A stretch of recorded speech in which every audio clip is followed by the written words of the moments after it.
if we have our eyes up, we're finding these awareness markers, right? Early. You can find them as soon as you come through there. Trust me, I just did it in my dually, and my dually sits lower than I do when I'm sitting up on the motorcycle, okay?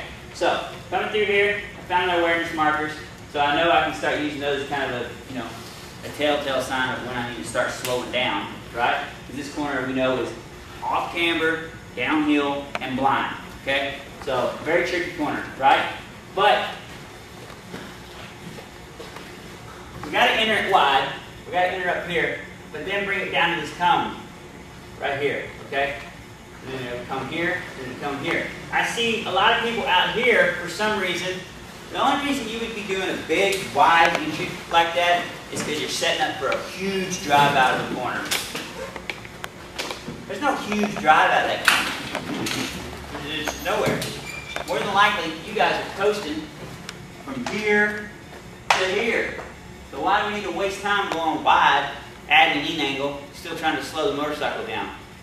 We don't, okay? Double apex corner with 2 clip points, okay?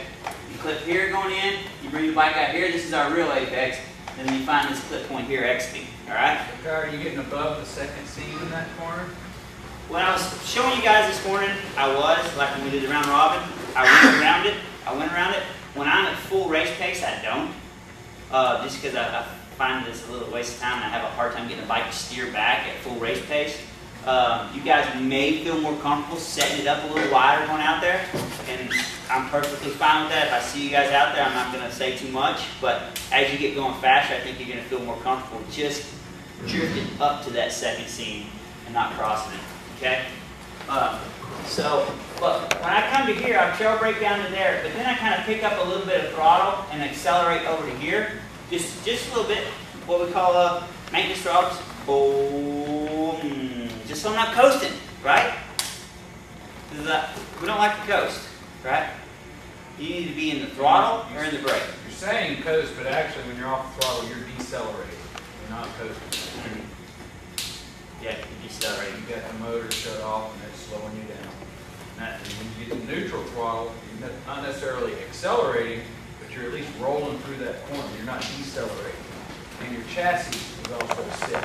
Any bumps or anything you get to, it's going to handle it much better when you get to neutral throttle as soon as possible. So just enough to maintain speed and keep the suspension loaded. You're not accelerating, you're not decelerating, you're rolling through there. The point, I mean, to keep it loaded though, right? So if it starts to buckle on you, you want to get a little bit more, start to kind of unload and get loose. Well, I mean, okay? Because if I'm not looking for this cone, I might as well just go right under the pit. That's where I'm going to end up, okay? So we're looking for this cone, and unfortunately, here's what I saw a while ago. Well, and a couple times I said, I think they're going to pit. No, what do you know? They finally noticed that the track takes a right. So that's what I see. Okay, so we're late turn in. This is what we want to do. Clip across this, make a straight line from there to there, and walk over there, and then drift over just a smidgen. That's all you got to do. Drift over right there. A lot of people were just coasting through here so they could get over to here. What a waste of time that is, okay? Because when you do this, you never really accelerate any. You need to accelerate and then brake into here, right? Because when you get the brake on, the front end's down, it's going to turn right on into that corner, okay? But you guys that are doing this number are coasting the whole way, and you're really not using much brake, and then I see, oh man, I never slowed the bike down though. So you find this curve right here too soon, and then you're over here, and you might as well just pit, and then the bike gets there. Anyways, come out of here, let the thing drift a little bit with maintenance throttle. Maybe you can accelerate a little bit and then brake, right? And then you can swing over just a little bit if you want, if you feel comfortable with it. I go straight to the corner, but if you feel more comfortable swinging out a little bit, good. Find this cone right here. I found this cone right there. A lot of you guys were looking at this. Okay, curve. Now where do I go? Right? No. Right there. You should already found this cone because the speed you're going, right? If you're looking at the cone that's 10 feet in front of you, by the time your brain has time to say, okay, we got to make a change, that cone's 50 feet by you. Right? What did they just call for? Alright, that's it. Alright, we got one more corner to talk about. All right, we're driving out of here.